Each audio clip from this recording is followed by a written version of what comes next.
Carl, good to see you. Thanks for joining us. Morning. First, your reaction to all of the events of the day. Let's first talk about the near collapse at the 9/11 memorial, as well as the deplorables comment. Hillary Clinton not having a good week, obviously. What's your takeaway? No, she had a bad week, a really bad week. Look, the health incident would have been less problematic had she, on Friday, when she was diagnosed with a mild case of pneumonia, announced it. And the fact that she was diagnosed on Friday, we don't find out about it, the American people don't find out about it until Sunday, raises concerns about what she's hiding. I mean, this is a self-inflicted wound on her part. They should have come out Friday and said, we found out the reason why she was hacking in Cleveland. She's got a mild case of pneumonia, no hospitalization needed, needs to be on antibiotics, take a little bit less on the campaign trail. And then Sunday, it would have been less problematic. As it is, it's created added to this case of, what is she hiding from us? Does she tell us the truth about things? Right. So once again, people are debating whether or not she's sicker than she's letting on, and why there's no transparency on the campaign. Obviously, this health issue now taking center stage in the race for the White House. Donald Trump just commenting on his own health on Fox and Friends moments ago. Listen to this, Carl. This last week, I took a physical, and I'll be releasing when the numbers come in. Hopefully they're going to be good. I think they're going to be good. I feel great. But when the numbers come in, I'll be releasing very specific numbers. So I guess this incident makes it even more important for both candidates to release their health records then, Carl. American people deserve to know.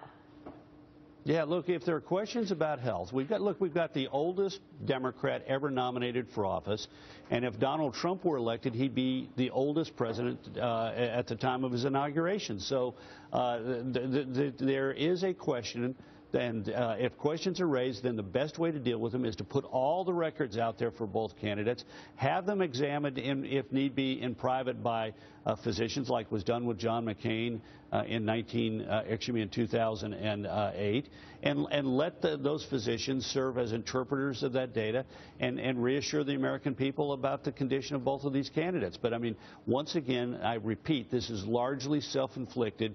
The Clinton campaign on Friday, when they had that diagnosis, should have come out and the American people know. Same thing happened back when she had her fall and the concussion and the brain clot in 2011 and 12. She did not tell the American people what was happening at the time. They said, oh, she's totally back to, everything's done, she's healed. And then we find out later her husband said it took her 6 months to get back on her feet. Yeah. Mr. Rove, Harlan here. Why is it that the default of the Hillary Clinton campaign is to lie and obfuscate? As you pointed out, they could have come clean on Friday and said that she's not feeling well. They didn't even really need to say that it was pneumonia. They could have just taken her off the schedule for the weekend.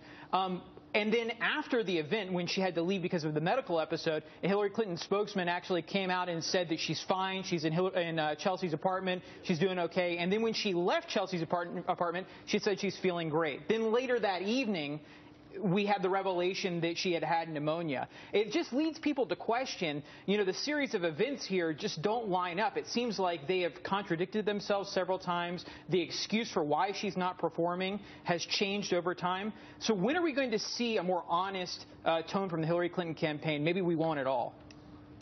I love your youthful idealism, Hill. I really love it. I mean, look, candidates, the candidates are who they are, and they project that image, that sense, those sensibilities throughout the campaign. And hers is to, borderline paranoid. So of course they wouldn't announce it on Friday. And you're right. Think about Sunday. If we'd known that she had a minor case of pneumonia on Friday, and on Sunday she said, you know what, I'm not feeling that well, I'm going to go to my daughter's house, then this would have been less of a deal. But as it is, it raises more questions than it answers. But candidates are who they are, and they project those sensibilities throughout the campaign. Why did she have a private email server? Because she didn't want us to know. Why didn't she tell us about her diagnosis on Friday? She didn't know. Why didn't she tell the truth about when she had the brain clot and the concussion? Because she didn't want us to know. So, there's a price to be paid about